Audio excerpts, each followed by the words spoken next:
একটা কঠিন সিদ্ধান্ত জীবনের মোড়টাকে চেঞ্জ করে দিবে, সেটা আমাকে নিতে হবে। এটা ছাড়া আর কোনো উপায় নেই।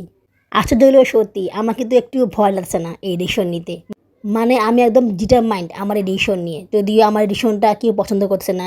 আমি এখন জীবন মৃত্যুর মাঝখানে দাঁড়িয়ে আছি। এটার জন্য আমাকে অনেক বড় পরিস্থিতির মোকাবেলা করতে হবে। ইভেন এমন যদি হয় যে আমার লাইফ রিস্কও হয়ে যেতে পারে, আমি জানি না, বাট আমি সেই ডিসিশনটাকে চেঞ্জ করতে পারতেছি না। প্লিজ তোমরা কেউ আমাকে জিজ্ঞেস করো না কমেন্টসে যে আমার কি হয়েছে। প্লিজ আমাকে তোমরা চাপ দিও না। মেয়েদের জীবনে সবচেয়ে বড় বাধা হচ্ছে তার সন্তান, আবার সবচেয়ে বড় শক্তি হচ্ছে তার সন্তান।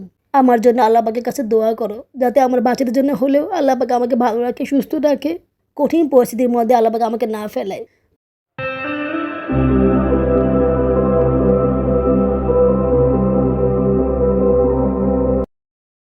আজকে রাইস কুকারে খিচুড়ি রান্না করব। এই জন্য আমি এই রাইস কুকারের কাপের মাপে 4 পট পোলাওর চাল এবং 2 পট ডাল নিয়েছি। 1 পট নিয়েছি মুগ ডাল আর 1 পট নিয়েছি মসুর ডাল। পাশে ইলেকট্রিক চুলায় মুগ ডালটা ভেজে নিচ্ছি। আর মুগ ডালটা ভাজার পরে একসাথে চাল ডাল সব ভালোভাবে ধুয়ে নিব। সবজি খিচুড়ি রান্না করব, এই জন্য 4টা সবজি নিব, সব সুন্দরভাবে কেটে নিয়েছি। এই যেমন ধরো ফুলকপি, মিষ্টি কুমড়া, সিম, মটরশুঁটি বিচি, বরবটি, যতগুলো সবজি আমার পছন্দ বা যেসব সবজি দিয়ে খিচুড়ি খেতে ইচ্ছা করে তো সেগুলো সব কেটে নিয়েছি। আমি সবজি সবগুলো কেটে তারপরে রান্না শুরু করি। রান্নার মাঝখানে কোনো সবজি আমি কাটি না। খিচুড়িতে এই পেঁয়াজ মরিচগুলো দিব, আর মাংস রান্না করব, মাংসতে এই পেঁয়াজ মরিচগুলো দিব। আলু কেটে নিয়েছি, খিচুড়িতে দিব। মাংসের জন্য অল্প করে আলু কেটেছিলাম, সেটা এই সময় না, আরও পরে কেটেছিলাম। ভেবেছিলাম মাংসের মধ্যে আলু দিব না, পরে ভাবলাম বাচ্চারা খাবে, মাংসের মধ্যে একটু আলু দেই। আর মাংসের মধ্যে আলু দিলে একটা অন্যরকম স্বাদ লাগে, অল্প করে হলেও দেই। আসসালামু আলাইকুম, আমার চ্যানেল এবং পেজে তোমাদের সবাইকে স্বাগত জানাচ্ছি। সবাইকে জানাচ্ছি পবিত্র রমজান মাসের অসংখ্য শুভেচ্ছা এবং ভালোবাসা। তোমরা সবাই কেমন আছো? আশা করি আল্লাহর রহমতে ভালোই আছো। আমিও ভালো আছি আলহামদুলিল্লাহ। দেশে এবং বিদেশ থেকে যারা আমার ভিডিওটি দেখতেছো তাদের সবাইকে জানাই আমার পক্ষ থেকে আন্তরিক অভিনন্দন ও ভালোবাসা। রমজান মাসে নতুন আরেকটি ব্লগ নিয়ে আবার তোমাদের সামনে হাজির হলাম। কদিন ধরে মনটা অনেক খারাপ, মেন্টালি টবার মধ্যে আসি। অনেক আপুরে আমাকে কমেন্টসে বলেছে যে আপু তোমার কী হয়েছে, আমাকে বলো প্লিজ, বলো প্লিজ বলো। তো আসলে জানো কী হয়েছে, সবচেয়ে বড় কথা হচ্ছে কি, তোমাদের কাছে আমি আমার মনের সব কথা শেয়ার করি, এটা হচ্ছে মেন প্রবলেম। একমাত্র আমার ফ্যামিলিগত বিষয়ে ছাড়া আর সব কিছু তোমার সাথে আমি শেয়ার করেছি, যতটুকু আমার জীবন চলতেছে সব কিছু শেয়ার করেছি। তো এই কারণে না আমি আসলে সবার কাছে সব কিছু লুকাতে পারি না, মানে বলতে চেয়েও বলতে পারতেছি না। কারণ এই যে এই সোশ্যাল মিডিয়া, এখানে কিন্তু আমার অনেক আত্মীয়স্বজনরা আছে, যারা আমার আত্মীয় ফ্যামিলি, ওরাও কিন্তু অ্যাড আছে। তো আমি আসলে এখন এমন কিছু বলতে চাই না যাতে করে ওরা সেটা শুনে ফেলে বা ওটা নিয়ে আরও বেশি রিয়েক্ট করে, এটা আসলে আমি চাই না। অনেকে কমেন্টে অনেক ধরনের কথা বলতেছে, তো আমি আসলে কোনো কিছুই বলতে পারছি না। তবে এটুকু বলতে পারবো যে আমি অনেক সমস্যার মধ্যে আছি, মেন্টালি ট্রমার মধ্যে আছি, শারীরিকভাবে আমি অসুস্থ। তো তোমাদেরকে আমি এর বেশি কিছু আর বলতে পারতেছি না। একটা কঠিন সিদ্ধান্ত জীবনের মোড়টাকে চেঞ্জ করে দিবে, সেটা আমাকে নিতে হবে। এটা ছাড়া আর কোনো উপায় নেই। এই সিদ্ধান্তটা আমার উপর যেমন ইফেক্ট ফেলবে, ঠিক তেমনই আমার বাচ্চাদের উপর ইফেক্ট ফেলবে। আশ্চর্য হলেও সত্যি, আমার কিন্তু একটুও ভয় লাগছে না এই ডিসিশন নিতে।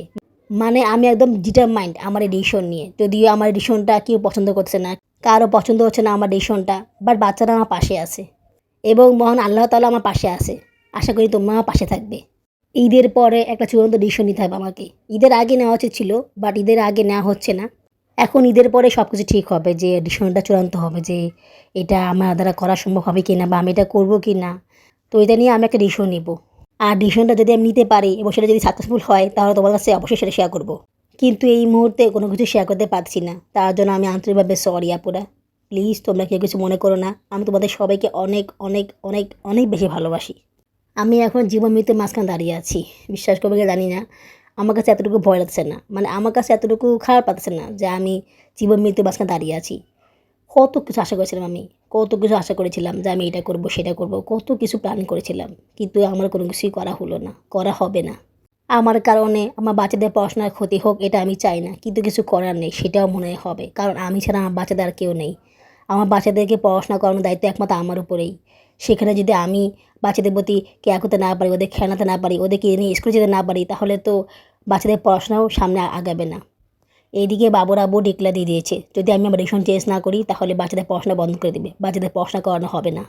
এইসব বিষয় নিয়ে আমিও টেনশনে আসি, অনেক বেশি দোটানায় আসি। বাবুর আব্বু প্রতি মাসে এসে আমাকে অনেক কথা শোনে, অনেক পরামর্শ দেয়, অনেক কিছু বলে, কিন্তু আমি কিছুতে আমার মনটাকে মানাতে পারতেছি না।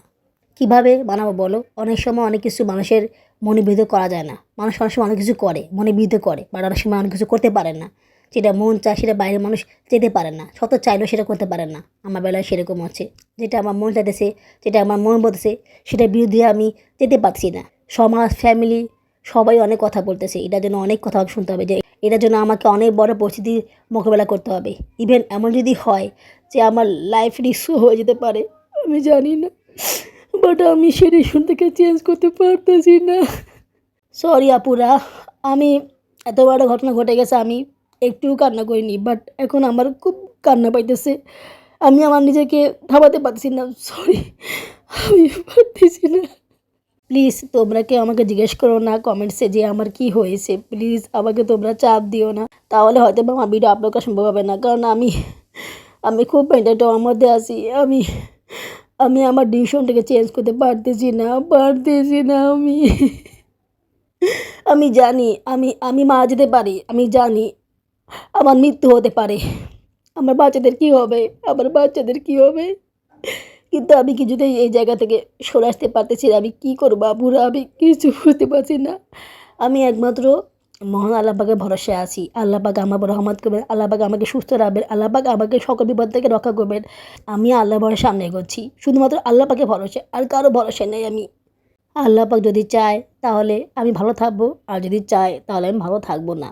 তবে সব কিছুই আল্লাহ পাকের উপর নির্ভর করে। আমার বিশ্বাস হচ্ছে আমি ভালো থাকবো, আমার কোনো সমস্যা হবে না। কিন্তু চারপাশের মানুষজন আমাকে অনেক কথা বলতেছে, অনেক কথা শুনাইতেছে যে ক্ষতি হবে, অনেক সমস্যা হবে, অনেক প্রবলেমে পড়বো আমি। মানে অনেক ভয় দেখাতেছে, বাবুরাবু আমাকে অনেক কিছু বলতেছে, বাট আমি সেখান থেকে সরে আসতে পারতেছি না। উনি আসলে আমাকে শত চেষ্টা করেও আমার ডিসিশনটাকে চেঞ্জ করতে পারতেছেন না। এই কারণে উনি আমার প্রতি অনেক রাগ। আমার সাথে কথা পর্যন্ত বলা বন্ধ করে দিয়েছেন উনি। খুব প্রয়োজন ছাড়া আমার সাথে উনি তেমন কোনো কথা বলেন না। ওনার কথা হচ্ছে আমি কেন ডিসিশন নিয়েছি, আমি কেন এটা করতেছি, আমি কেন আমার লাইফ রিস্কে কাজটা করতেছি। এই কারণে উনি আরও বেশি রাগ। কিন্তু আমি যে কোন পরিস্থিতিতে পড়ে এই ডিসিশন নিতেছি সেটা তো আমি জানি, সেটা তো আর উনি বুঝবে না। উনি ভুল করলেও সেই ভুলটা কোনো ভুল না, বাট আমার ভুল অনেক বড় ভুল, আমার দোষ অনেক বড় দোষ, ঠিক আছে? মেয়েদের জীবনে সবচেয়ে বড় বাধা হচ্ছে তার সন্তান, আবার সবচেয়ে বড় শক্তি হচ্ছে তার সন্তান। সেই সন্তানটা যদি মেয়েদেরকে কষ্ট দেয় তাহলে সেটা মেয়েরা মেনে নিতে পারে না। আবার সেই সন্তানরা যদি তাকে সাহস দেয় তাহলে সে মেয়েটা অনেক দূর এগিয়ে যেতে পারে, সন্তানের ভরসা, সন্তানের সাহসে।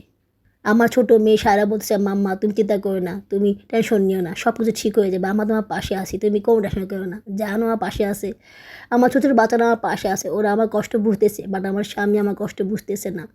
আপুরা, তোমরা কি আমার ভিডিওতে লাইক করেছো, নাকি চুপ করে আমার কথা শুনতেছো আর ভাবতেছো যে আমার জীবন আসলে কী ঘটেছে? হ্যাঁ, আমি জানি তোমরা সেটাই ভাবতেছো, পজিটিভ নেগেটিভ দুইটাই ভাবতেছো। তো আপুরা, আমার ভিডিওতে লাইক করে দাও, আর যদি খুব বেশি ভালো লেগে থাকে তাহলে আমার চ্যানেলটিকে সাবস্ক্রাইব করে দাও। ভিডিওটি দেখার পরে কমেন্টস করে দিও। কমেন্টসে এটা বলো না যে তোমার কি হয়েছে, আমাকে যদি পারো তাহলে একটু উৎসাহিত করো, একটু ভরসা দিও, তাহলে আমি অনেক খুশি হই বাপুরা। মনের মধ্যে একটু হলেও সাহস পাবো, একটু হলেও শক্তি পাবো, একটু হলেও আমার কাছে ভালো লাগবে। আর যদি তোমরা বারবার আমাকে প্রশ্ন করো, বারবার আমাকে জর্জরিত করো, তাহলে আমার কাছে অনেক খারাপ লাগবে আপুরা, আমি অনেক কষ্ট পাবো। প্লিজ তোমরা আমাকে প্রশ্ন করো না, সময় হলে সব তোমার সাথে আমি শেয়ার করব। তার আগ পর্যন্ত তোমরা আমাকে উৎসাহ দাও, ভরসা দাও, আমার পাশে থাকো আপুরা, আমি সেটাই চাই তোমাদের কাছ থেকে। তোমাদের ভালোবাসাটুকু আমি চাই, তোমাদের বিশ্বাসটুকু আমি চাই। আমি চাই তোমরা আমার পাশে থাকো। আমি যেমন একটা মেয়ে, তোমরাও একটা মেয়ে, তো মেয়ে হয়ে মেয়েদের কষ্ট মেয়েরাই বুঝবে, অন্য কেউ বুঝবে না। আমি জানি আমার কষ্ট তোমরা কিছুটা হলেও বুঝতে পারতেছো, কিছু হলেও তোমরা ফিল করতে পারতেছো। তো সেই জন্যই বলছি তোমরা আমার পাশে থাকো, আমার কষ্টটা বুঝো, আমাকে ভরসা দাও, আমাকে আশা দাও। আমার জন্য আল্লাহ পাকের কাছে দোয়া করো, যাতে আমার বাচ্চাদের জন্য হলেও আল্লাহ পাক আমাকে ভালো রাখে, সুস্থ রাখে, কঠিন পরিস্থিতির মধ্যে আল্লাহ পাক আমাকে না ফেলায়। তোমরা আমার জন্য আল্লাহ পাকের কাছে দোয়া করো আপুরা। এই রমজান মাসে আল্লাহ পাক যাতে আমার মনে সকল ইচ্ছা পূরণ করে দেয়, আল্লাহ পাক যাতে তোমাদের মনে সকল ইচ্ছা পূরণ করে দেয়, আল্লাহ পাক যাতে আমাকে কষ্ট না দেয়, আমাকে যাতে আল্লাহ পাক একটা ভালো জীবন দেয়, একটা ভালো পরিবেশ দেয়, একটা ভালো পরিবার দেয়, যাতে করে আমি সামনে সেই দিনগুলো পার করতে পারি সুন্দরভাবে। মাংসটা প্রায় রান্না করা হয়ে গেছে। আজকের মাংস রান্নাটা অনেক ভালো হয়েছে, মানে ভাবতে পারিনি যে এত ভালো মাংস রান্না হবে। আর খিচুড়িটা অনেক বেশি মজা হয়েছে, অনেক বেশি ভালো হয়েছে। তবে খিচুড়িটা একটু ভর্তা হয়ে গেছে, মনে করো যে বুঝতে পারিনি, তো প্রথমবার রাইস কুকারে খিচুড়ি রান্না করেছি, তো এ মনে হয় পানি একটু বেশি পড়ে গিয়েছে। বহুদিন পরে গ্যাসের চুলায় রান্না করতেছি, হঠাৎ করে দেখি গ্যাস আছে, তো তখন চিন্তা করলাম গ্যাসের চুলায় রান্নাটা সেরে নেই। গ্যাসের চুলায় রান্না করতেছি আর খুব অবাক হচ্ছে আমি গ্যাসের চুলায় রান্না করতেছি, মানে আমাদের বাসায় গ্যাস আছে, এটা ভাবতে আমার কাছে খুব অবাক লাগতেছিল, কারণ গ্যাস তো থাকে না। এই দেখো সবজিতে খিচুড়িতে একদম মাখা মাখা হয়ে গিয়েছে, একদম ভরে গিয়েছে। আমার মনে হয় পানিটা একটু কম দেওয়া দরকার ছিল। সবজি যা দিচ্ছি ঠিক আছে, কিন্তু পানিটা একটু কম দেওয়া দরকার ছিল। রাইস কুকারে সবজি কিছু রান্না করা অনেক সহজ, জাস্ট হাত দিয়ে ভালোভাবে মাখিয়ে দিলেই হয়, আর কিছু করা লাগে না। সবটুকু রাইস কুকার করে নেয়। ননস্টিকের কড়াইতে রান্না করার কারণে নিচের দিকে লেগে যায়নি। আমি ভেবেছিলাম নিচের দিকে লেগে গিয়েছে, পরে দেখলাম যে না, নিচের দিকে লেগে যায়নি, ঠিকই আছে।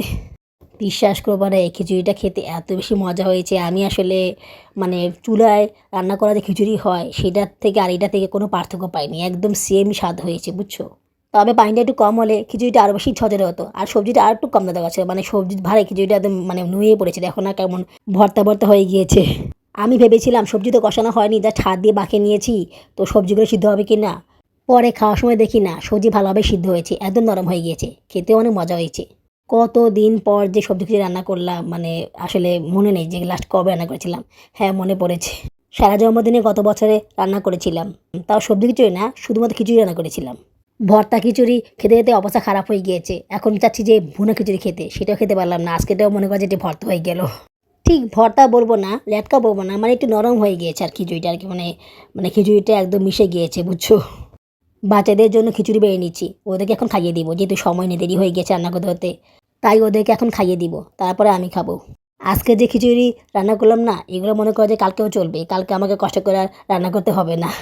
অনেক বলার পরে বাবুরাবু কিছু মুগ ডাল কিনে নিয়ে এসেছিল, তো সেই মুগ ডাল মনে করো 3 কাপ হয়েছিল, মানে রাইস কুকারের পটে মাপে আর কি। তো আমি চেয়েছিলাম কাকে রান্না করতে, কিন্তু কাকে রান্না করতে যাবো, দেখি যে মসুর ডাল নেই, আসল জিনিসটাই নেই। তো মসুর ডাল ছাড়া তো আর খিচুড়ি রান্না করা যায় না, এই কারণে আর রান্না করতে পারিনি। আজকে দেরি করে হলেও ইফতারের পরে রান্নাটা সেরে নিলাম। আজকে আমি রোজা রাখিনি, শরীরটা ভালো ছিল না, তাই আজকে রোজা রাখতে পারিনি। এই খিচুড়িটা রান্না করা মনে হয় আমার উচিত হয়নি, কারণ এটা এত বেশি মজা হয়েছে, আমি পেট ভরে এত বেশি খেয়েছিলাম। খাওয়ার পরে আমার যে অবস্থা হলো জানো না, তোমাদেরকে আমি কী বলবো।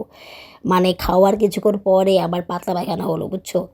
পাতলা পায়খানা বলবো না, মনে করো যে দস্ত হয়েছিল, মানুষ বলে না দস্ত, তো ওরকম দস্ত হয়েছিল, বুঝছো। অবস্থা খারাপ হয়ে গেছিলো, মাথা ঘুরায়। তারপর মনে করো যে আমি ঘুমিয়ে পড়েছিলাম। ঘুমোতে ঘোটার পরে আবার হলো। শরীর দুর্বল, মনে করো যে আমি মানে মানে ঘুমিয়ে অবস্থা খারাপ, বুঝছো। মানে আমি মানে পেটের অবস্থা এত খারাপ হয়ে গেছিলো যে আমি একটু হাঁটলেও মনে হয় যে আমাকে ওয়াশরুমে যাওয়া লাগবে, এরকম অবস্থা, বুঝছো। তারপরে আমি আমাকে ঘুমিয়েছিলাম, তারপর ঘুমোতে ওঠার পরে আরও 3-4বার মনে করো যে যাওয়া লাগছে, বুঝছো। মানে অবস্থা অনেক খারাপ হয়ে গেছে, এদিকে ভয় ভয় করতেছি, বেশি দস্ত হলে তো সমস্যা হবে আমার শরীরের। তো মনে করো যে খুব টেনশনে পড়ে গেছিলাম। তো সারাদিন মনে করো যে আমি ঘুমিয়েছিলাম, কোনো কাজ করতে পারি নাই। মানে ভিডিও আপলোড করবো ভাবছিলাম, যে ভিডিওটা করা আছে, ভিডিওটা এডিট করে আপলোড করবো, কিন্তু কিছুই করতে পারিনি। যদি ভিডিওটি ছোটো ছিল, কিন্তু তারপর আমি কোনো কিছুই করতে পারিনি, সারাদিন শুয়েছিলাম। দুপুরের দিকে একটু মানে মনে হচ্ছিলো যে ভালো লাগতেছে, পায়খানা আর হয়নি, তো তখন ইচ্ছা করলো যে একটু ভাত খাবো, মানে খিচুড়ি আর খাবো না, আমি খিচুড়ি আর খাবো না। তো ভাত রান্না করে মাংস দিয়ে ভাত খেয়েছিলাম। তাও একটু ভয় ছিলাম, যদি মাংসতে সমস্যা থাকে। আমি ভেবেছিলাম খিচুড়িতে সমস্যা, যদি সেটা মাংসে হয় তো আল্লাহর মতো কোনো সমস্যা হয়নি। তারপর আমি শিওর হলাম যে না, খিচুড়িতে সমস্যা হয়েছে, মানে আমার পেটে সমস্যা হয়েছে ওটা খেয়ে। বাচ্চাদের কোনো সমস্যা হয়নি, ওরা আরামেই খেয়েছে। তো পরের দিন ওরা খিচুড়ি খেয়েছে, মানে দুপুরে খিচুড়ি খেয়েছে। সকালে তো খাওয়া হয় না, উঠতে উঠতে তো তোমার দুপুর হয়ে যায়, তো ওই সময় খিচুড়ি খেয়েছে, তারপর আবার রাতেরবেলা খিচুড়ি খেয়েছে। ওরা খিচুড়ি খুব পছন্দ করে, বুঝছো। তো ওরা পেট ভরে খিচুড়ি খেয়েছে, আমি আর খাইনি। বাবু রাতেরবেলা খেয়েছে, তো উনি আর পরের দিন খাইনি। আমি ঠিক করেছি আমি আর খিচুড়ি খাবো না, আর খিচুড়ি রান্নাই করবো না আমি। মানে পেটে এত সমস্যা হয়ে গেছে জানো না, ওষুধ খাই তাও সমস্যা হয়। মানে এতবার যে ওয়াশরুমে যাওয়া লাগছে, আমার মনে হয় না যে আমি লাস্ট কবে এতবার ওয়াশরুমে গিয়েছি। বিপদ কেটে গেলে বা সুস্থ থাকলে পর খিচুড়ি রান্না করে খাবো, তবে এখন আর খাওয়া হবে না। ভেবেছিলাম রাইস কুকারে তেহারি রান্না করবো, তেহারি রান্না করে খাবো, একটু পরচলা আছে। তো এখন ভয় লাগছে তেহারি রান্না করবো কি না, নাকি আবারও সেই সমস্যা হবে পেটের। যাই হোক, সাহস করে একদিন রান্না করেই ফেলবো, দেখি না কি হয়। আজ এটুকুই, আগামী ব্লগে দেখা হবে। আল্লাহ হাফেজ।